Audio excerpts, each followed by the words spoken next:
I wish to glorify God very much for the actualization of this concept or idea that came in our minds. My first question to you, Mama, is in your book that I read and you launched on the 6th of July, 2011, which you named My Journey. You talked about the need of our country to have a national Thanksgiving Day and a national day of fasting. I really hoped that there would be a day when I can ask you, what was your idea or vision? That is a wish in my heart, and I would like to see Uganda have a national day of fasting and Thanksgiving that we all know every year. And that day would really be to focus on God together as a nation. Mama Janet, the theme today is elimination of child abuse and promotion of children's rights. Please comment about it. Okay. Elimination of child abuse and promotion of child's rights. I think we need to remember that our children are the hope for us as a people for the future, and the adults of Uganda today need to remember to do everything we can to give our children the right to know that they are loved, first and foremost. I think that's the one important thing that every child really wants to know and deserves as well. So if we just remember wherever we are, if you are in your family, remember to just give your child all the love you should. And that's not something any parent needs to learn. It's just God-given. It is there for every parent. But because we have had problems as a country for many years in our history, we have had many children who lost parents, who have had to grow up in orphanages, in places where they didn't have their biological parents. So those who stand in for their parents must remember to give those children the love they deserve. So we can do that, and that's my hope and prayer, and I know that that's every mother's prayer, to see their children grow in love, in respect. That's how we can have a better nation tomorrow, if we bring up citizens who are confident, who have the values of their communities and their cultures. And that's not something we have to learn from the internet or the radio or TV or whatever. Even the poorest person in our villages still have those God-given values within them to love their offspring. And if that is nurtured, it can really happen. That's what we mean by promoting children's rights. Mama,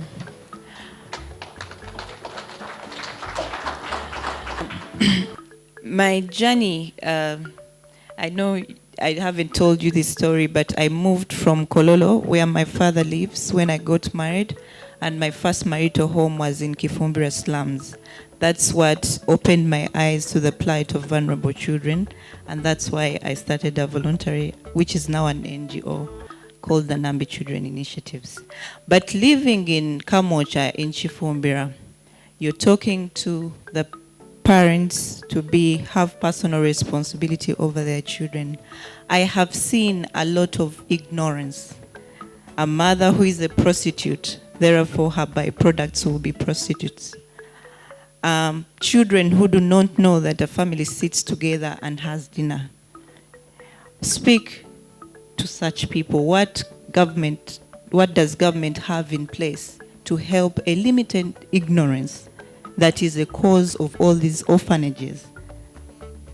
Ignorance and being out of the will of God cause prostitution, witchcraft, domestic violence.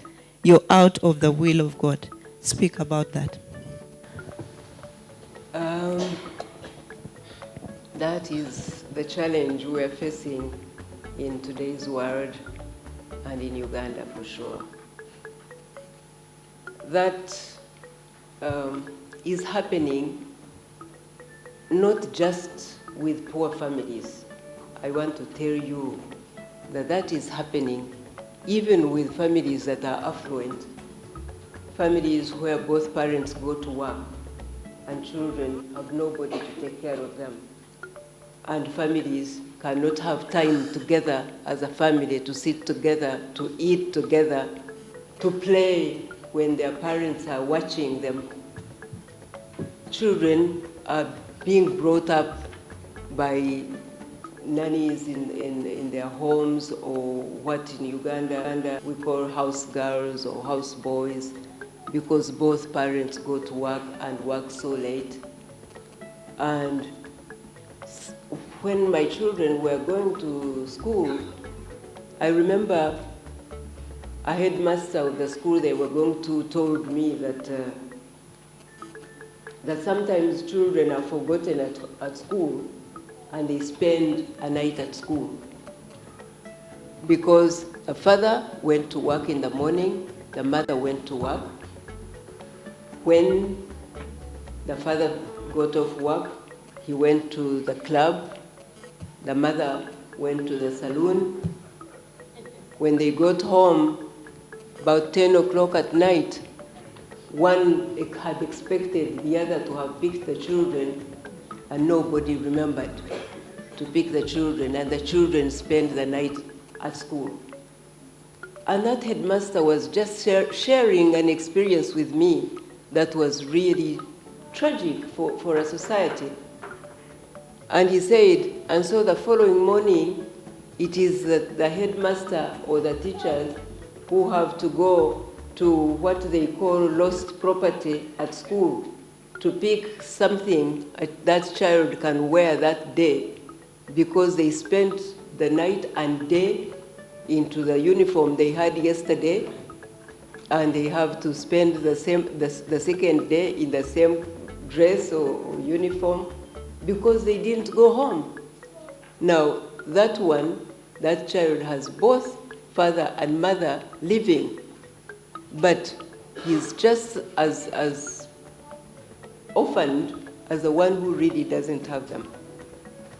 So there is a problem that has cropped up in our society that we must look at and really fight as an evil that is coming into our society. We are using all the time to look for money, and the money that is not benefiting our children and our families is really useless. No wonder we can't even find that money. But now the children who are brought up by mothers who are prostitutes, and the children grow up into that household and that environment, and they know that to be the only way. That is the problem. And this government provided the education, both for primary and secondary, believing that perhaps that could help the children from whichever family they come from to at least get education.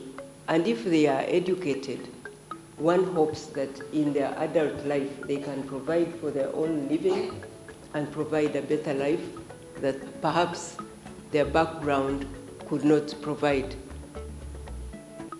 This government has also provided some programs that we hope will enable such families to tap into and make some income that will wean them off prostitution and those really bad methods of living so that they can become wholesome and live wholesome lives and be able to bring up their own families in ways they can be proud of. I know we still have so many challenges, and I know that there are children who are trapped in such environment, and organizations that can take care of children like that or can help should help, so that at least those children will find a better way in adult life. And I thank you and others who are doing that to help such children, really, and we need to do that even more. We need to do that even in rural areas, because we have children there and many families who are still very poor. That is why we need to take more time, in fact, to be in rural areas, to help our people to know that they can tap into some of these government programs and really make an income. And hopefully, when families can earn an income, they can bring up better families and give to their children what they need and deserve.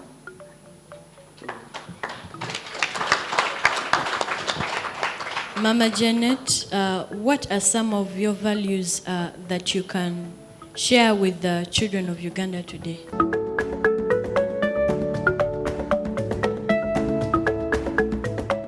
My values are to remain who God really made me to be, not to try and be anything else that I'm not. I am so proud of being Ugandan. I want so much to stand up as Ugandan. I don't want to try to be anything else. I don't want to try to speak like an American because I'm not. I am proud to speak like a Ugandan, even speak English with a Ugandan accent, and be known to be Ugandan. And I love to see us become proud of who we are. That's how we'll be respected as a nation among nations of the world. Mama, I think all of you here can see the passion in the heart of Mama. But Mama, in life, as you move to the evenings of your life, there are those pertinent life lessons that you get.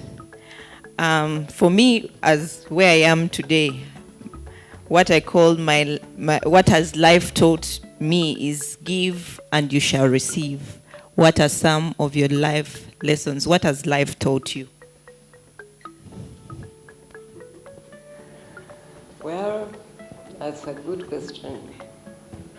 Life has taught me that, and you will find that most of what I say originate from the teaching of the Bible. But the Bible says that as long as there is life here, there must be seed, time, and harvest. That means that for everything you get, you must plant a seed. Without a seed, you cannot get a harvest. And you cannot plant a seed today and expect a harvest today. You must plant a seed and expect to have time between your seed and your harvest. And that means that for everything you do in life, you will plant a seed. That seed will come in different forms. It may take a lot of hard time to put it in your family, to take care of your children, to take care of your spouse, to save your little money, to build a home, and when your harvest comes out, you will be proud of a wonderful family. But that is because you planted that seed. You gave yourself You gave your time. You gave your patience. You waited on your children. You saved your little money. You built a home that you did not steal from anybody. And then you will harvest a wonderful family.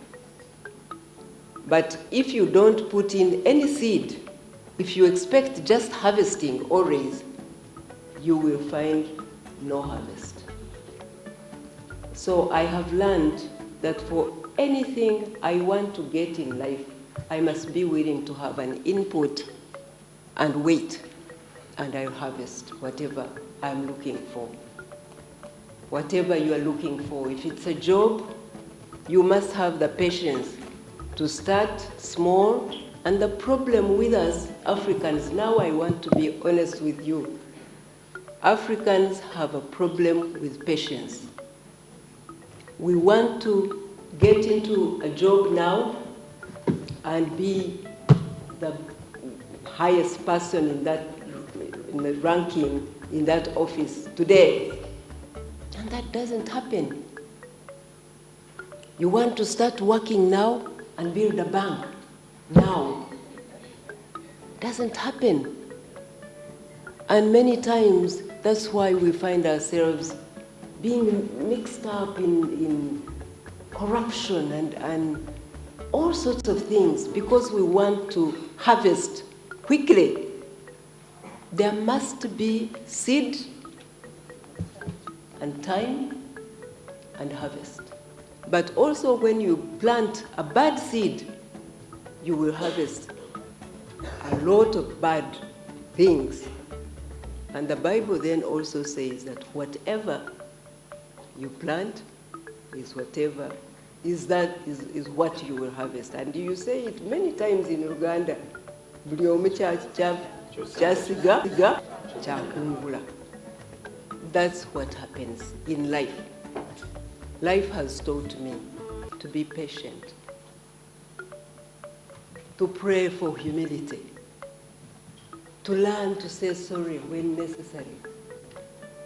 Even when you know you are right, if you humble yourself and say sorry, you'll be amazed at what will happen. But many times you find people are judging others, and they will stand up and they want others to be the ones to be in the wrong. And we create a society that is judgmental, that is not forgiving, that is forever at war, that is... And so those are some of the lessons I have learned through my long life. Okay, lastly, we would like you to give a special message, something maybe in your heart. You've said a lot of wonderful things today. Special message to the children of Uganda, lastly.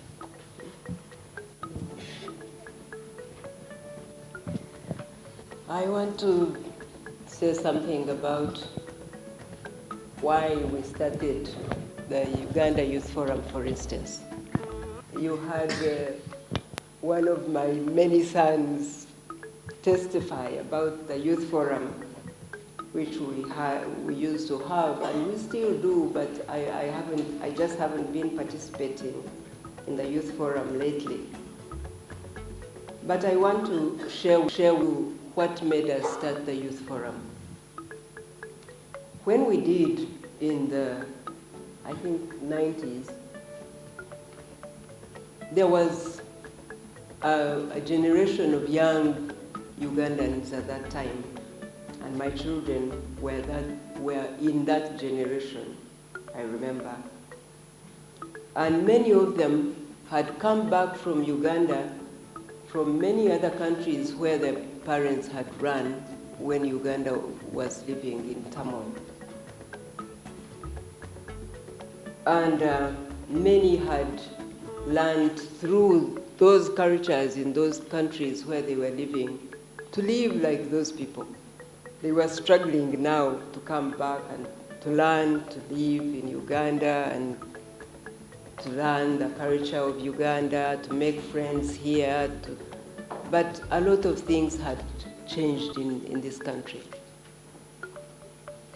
The Ugandans themselves who had stayed here, who had survived the struggles and the strife of that time, had had a very difficult time. And the culture had broken down completely. And so the children really didn't know how to behave at all. And it concerned me. And so I remembered that when we were growing up, we would, when you got on the bus and sat down, and on the next stop, an old person entered, whether you knew that person or didn't, you just stood up. Automatically, you stood up and offered your chair to that old person that they may sit down.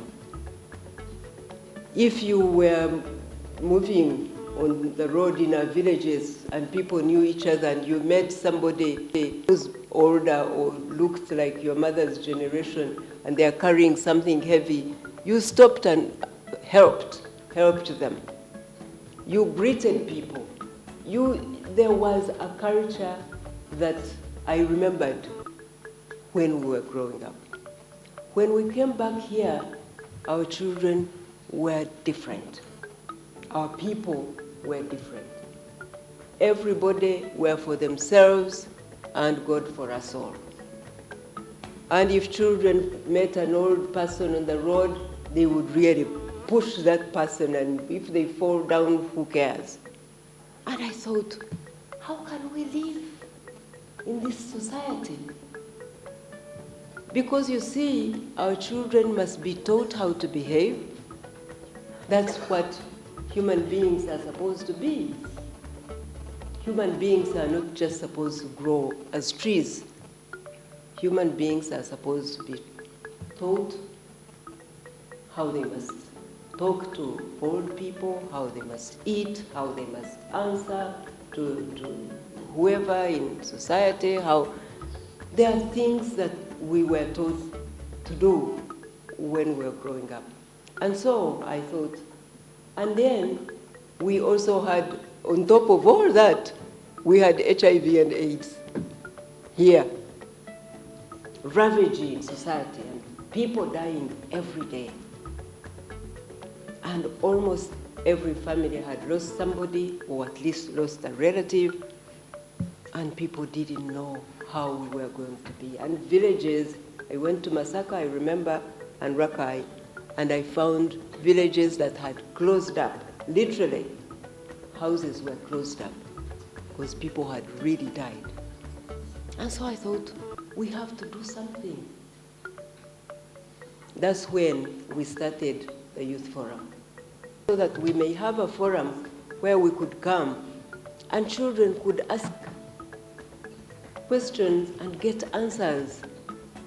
And we got guest speakers and we got people who could help children to know how to behave, how they can go through this life without catching AIDS, how they could live in their families when their parents are dying one by one. And we started the Youth Forum. The Youth Forum, as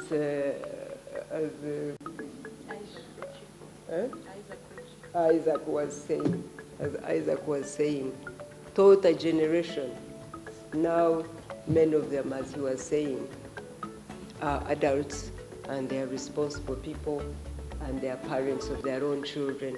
But many of them have either said to me in person or written in papers or said it somewhere what that youth forum really helped them to overcome. Because we had time with young people. They came with many problems from boarding schools, from families that had broken down, from all sorts of places. And the children of Uganda learned, and I'm pleased to know that many of them are teaching their own children now. They became confident. They learned something that would bring them up as wholesome people, and that would give them confidence to go through life knowing what they can do for themselves and for their own families. And my prayer is that now we will have adults of your generation, Isaac and Honorable Chibule and all these young people, who can really take the trouble to teach the young. These young people you see, they want to hear from people they see as adults what to do, what they can do to make their lives better. Sometimes they can't dare to ask the questions, but if they would be given the opportunity, they would ask those questions. And I now have a problem because I know that there is a way Ugandans are now trying to be everything else except Ugandans. And that for me really makes me feel so bad, because we have a beautiful country right here, and we can make it so beautiful by being that ourselves. And the world will come here to look at an African country that is built by Africans themselves, Ugandans. And we have so much to show that God has blessed us with, but mostly we'll make it by who we become, whom we grow up to be, whom our children will grow up to be. And I pray that we can do that.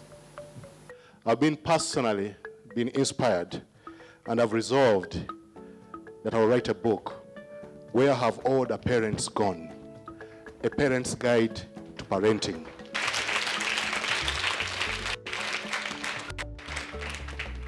Mama Abana HAJAT NAMBI FARIDAH, Uganda is proud of you.